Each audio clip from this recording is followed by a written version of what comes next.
Okay, daily Chumash for Wednesday. Ravi, page 19. Parach of Zion. So today's synopsis, we're going to talk about in order to renew the covenant between God and the Jewish people upon their entry into the land of Israel. Right. God instructed the Jewish people to perform an elaborate ritual between Mount Gerizim and Mount Eval. Mm-hmm. What is this elaborate ritual? Let's see. Chapter 27, verse 1, Aleph. Vayitzav Moshe v'ziknei Yisrael as Amlimar. Moshe commanded, together with the elders of Israel, he commanded the people, saying, Shamar es kol mitzvah sh'aneichim es haves chayim. Guard the mitzvah that I am commanding you today. Rashi. Shamar es kol mitzvah means keep all the commandments. Keep all the commandments. L'shen hoive gardant in Old French.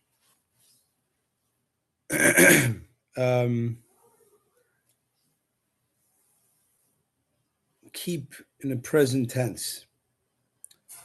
Beis v'haya b'yim asher tavras Yarden. It shall be on the day that you cross over the Jordan to the land. El Oretz asher Hashem lekecha neisin lach, to the land that Hashem your God is giving you.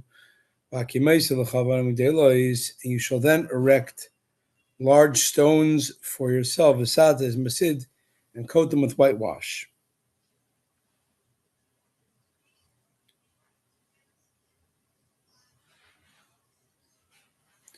You shall erect. You shall erect in the Jordan River, and afterwards you shall take out the other ones from there, and with them build an altar on Mount Eval.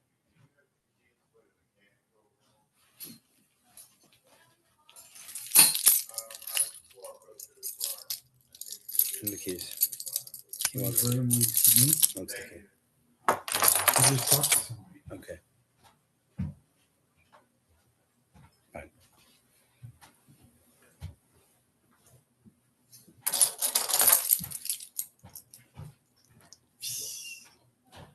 What is it? I just needed the key. I just need someone to let me into the mechanical room. What downstairs? Mm-hmm. You shall erect in the Jordan. Afterwards, you shall take out the other ones and build an altar. So you're going to, the day you cross to the Jordan that Hashem is giving you, you shall erect large stones for yourselves and coat them with whitewash, with lime. So you shall erect in the Jordan River. This is when they're basically going to cross under Joshua's leadership. They're going to cross the Jordan River. You're going to put stones in the river as monuments. And then you're going to take other stones from there and make an altar by Mount Eval. You may thus conclude there are three groups of stones. What was that thing? I mean, I don't want to compare, but Gary, what's that, Stonehenge? Right? What's that? Some sort of monument in Ireland or something? Stonehenge is in England. England? What is Yeah, it? Some it's sort of like monument. it's actually some kind of an observatory. So that at certain times of the year you can see the sun I'm lining talking up about what are those rocks they're from? Some sort of there. temple or something? I don't know. The point is, It wasn't a temple; it was more like an astronomical observatory. I've been there. oh, cool. Okay. So, anyways, so here you had in the Jordan River, you had these stones. Then he took other stones to make an altar. Comes out, there's actually three sets of stones surrounding the crossing of the Jordan River. 12 stones, each tribe put a stone as a monument in the river. Corresponding at Gilgal, another amount of stones at Gilgal, and then another set at Mount Eval, as it says in Masechta Seita.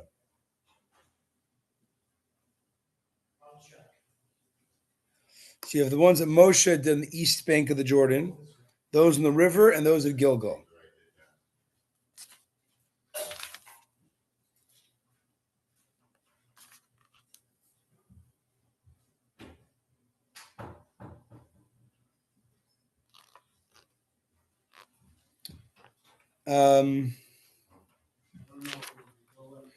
Okay, moving on. And there's a rabbi probably upstairs. There isn't.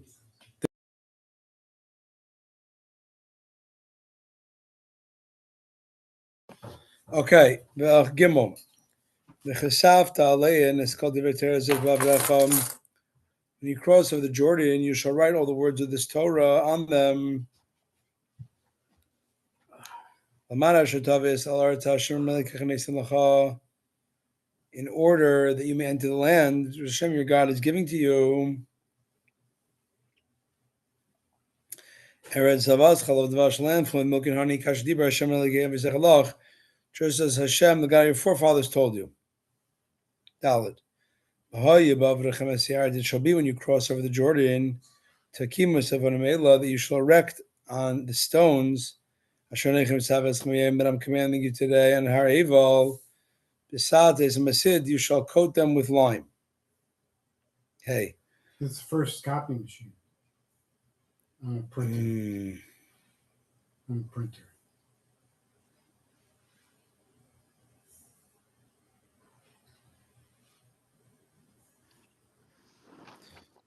And when you cross, you put these stones and you put them whitewash. Okay. You build there at Mount Avel, you build there a altar. A altar of stones, like son of and Barzel, of which you may not wield on them an iron tool. Vav.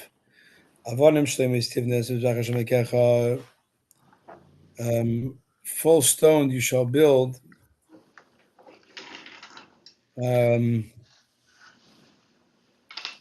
Full stones you should build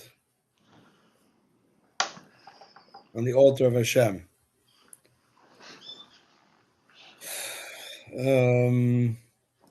Rabbi, Yeah. when I hear about these stones, I automatically think matzeva. Why? What is the difference?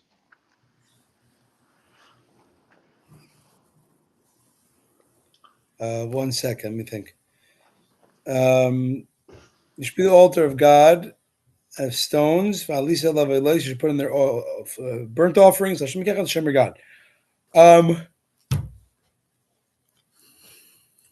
What's this question? There's an altar, there's a bama, there's a matzeva. This question? What's the difference of a matzeva? What is the meaning of the word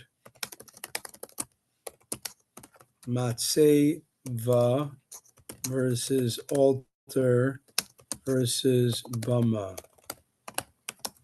Let's see what ChatGPT tells us.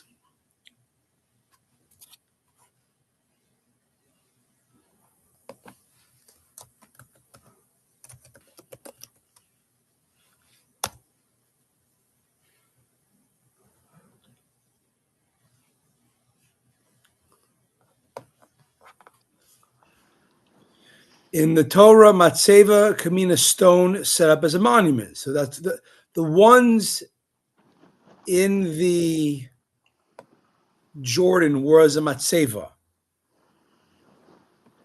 We're not supposed to make a matzeva. Why not? I think we've already gotten that mitzvah. No, Dvarim. You can't do one where you're. You can't. Yeah, it says clearly, right? You should not make a matzeva. The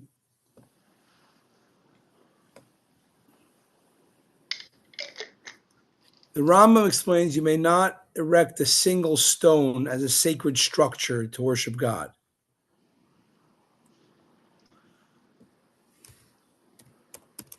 So I think there's like a memorial. You could have a stone that it wasn't. One second. So I'm looking it up here, but I think the difference is when you make a marker, matzeva can mean a marker. It It wasn't erected for worship. It was a marker as a sign. That's okay. Understand? Matseva means a place to go worship by. That's the prohibition. So matseva, that's just a marker, no problem, because it's not about worship. But one that's meant to go there to worship, that's prohibited.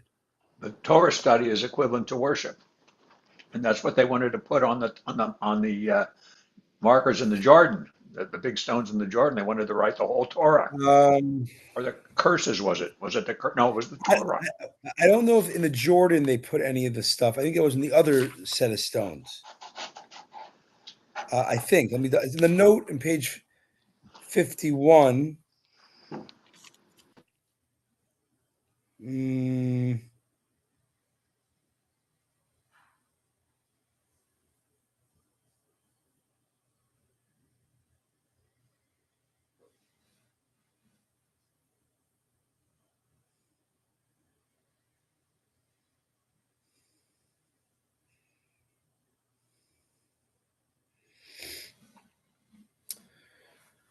So I'm not sure the problem here that you have. What's the issue? You've got a seeming contradiction. What's the contradiction? You're allowed to make an altar. That we have no problem with. Here's they make an altar. An altar that at this point is allowed. They didn't make a temple yet. Until they made a temple, they could have altars anywhere they wanted. Until there was a centralized place in Shiloh or Jerusalem, they were allowed to make altars. So make an I altar. think we've already been told not to make a matzeva. When you come to the land, you come to the city that God chooses. I mean, you can't. Again, you're saying words that we're conflating words. There's matzeva, there's mizbeach, and there's bama. Okay, Is bama a word in the Torah? I believe so. Either way, it's in Rashi. It's in that time there period. Okay. But bama is in the points. I don't have to get into bama. You have mizbeach, you have matzeva. Mizbeach is an altar. Matzeva means a marker. It could be a marker that you're just using as a sign of something, or it could be a marker to go worship by. If a matzeva has a marker to worship by, it is forbidden to go to. Okay, All right. That you can't do. To have it as a marker of its own right, to leave it to leave it in the Jordan as a reminder that God split the sea there. That's okay. Then you have mizbeach. A mizbeach you could do outside Temple City when there was no Temple City, pre-Temple City. And that's what it's saying to do with it. You're taking stones to make an altar by Mount Aval.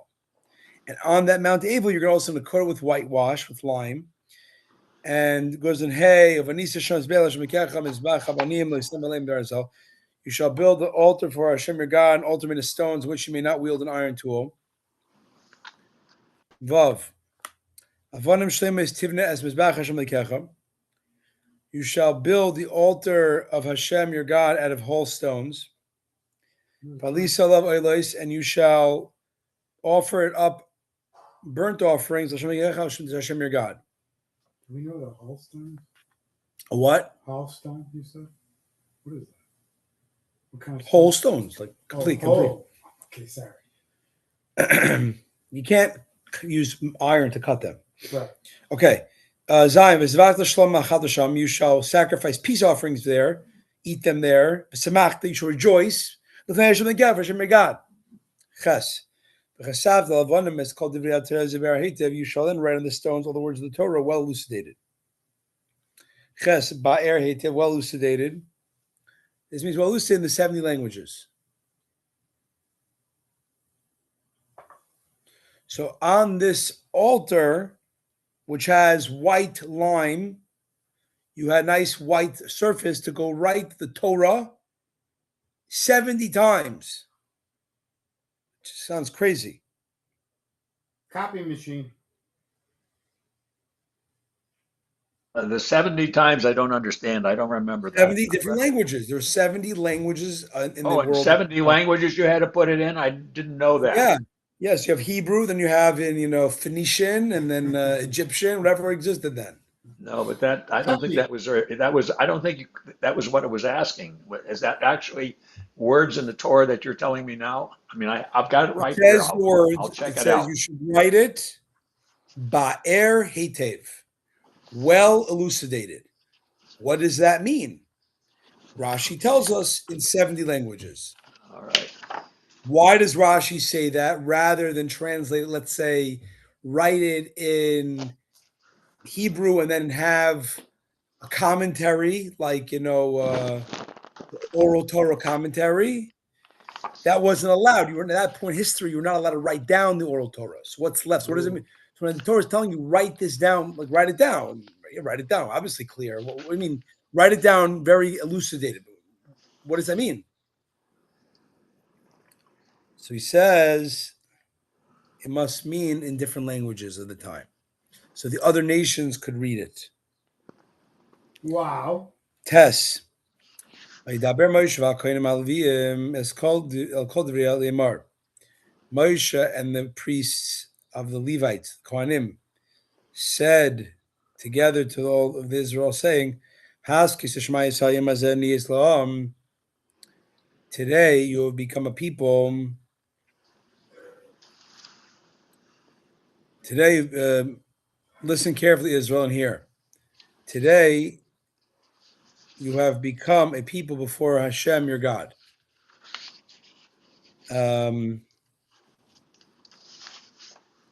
I don't understand how they could possibly do that. But let's People, first this the verse. is a feat for 70. What does it mean? Listen Even carefully. to do it in Hebrew is a challenge. But to do it in 70 languages at that time, it took years before they were Sounds able like to it was get. really big. You're breaking just- up. Sorry, you're breaking up, Scotty. I don't hear you. You're breaking up. Gary, I'm do you here. hear me? Am I breaking up, or is Alan breaking up? I don't know. I'm broken up Your inside. audio goes in and out. I'm here. Are you there? I hear you Okay. fine. Absolutely. I hear you now. Yes, I hear you now. fine, Yeah. Rabbi. Okay. So I don't know, Alan. How did it happen? It's a great question. What happened? How did they write? How did the Jews write?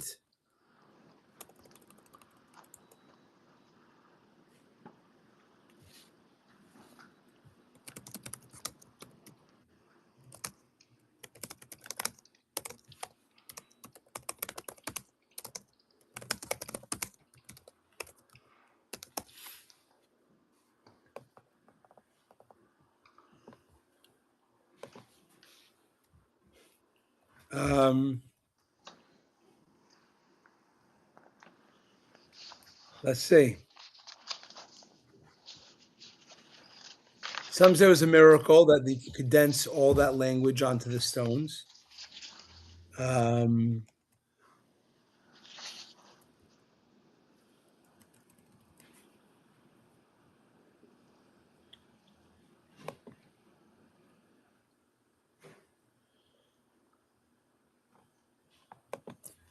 just seeing.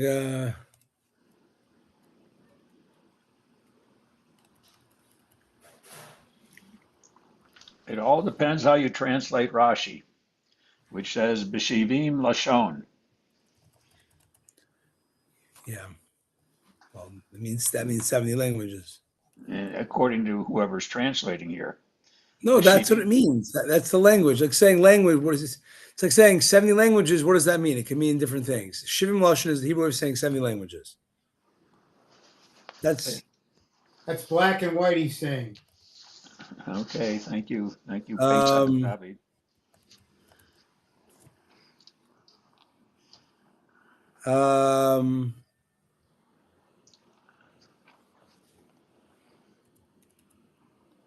So it's plausible. It was either very large stones or it was a miracle. That's what they say. I'm seeing a discussion on it.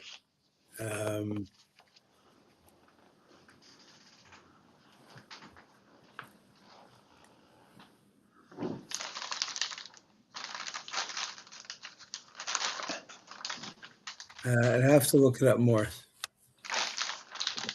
Okay.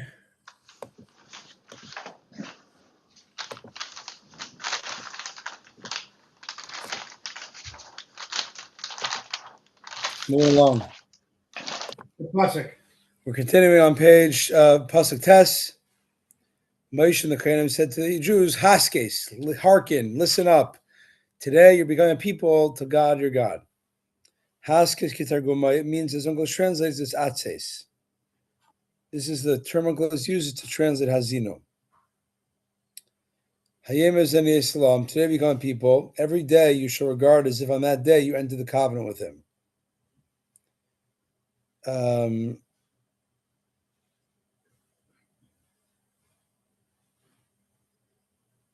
So we already know they became a people. So what's it saying? Today you're becoming a people. What is it saying? They should have the consciousness if they're becoming a people.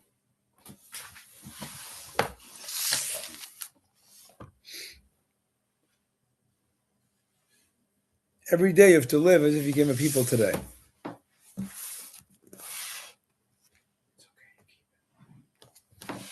Okay. No. You keep it. You keep it. Yud. You shall hear, you should listen to the voice of Hashem your God. He says, you should do his mitzvahs and his statutes. That I'm commanding you today.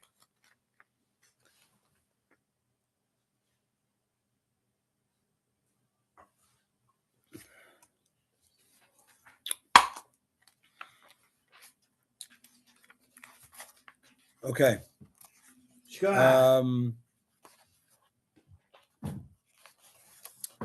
Yud. That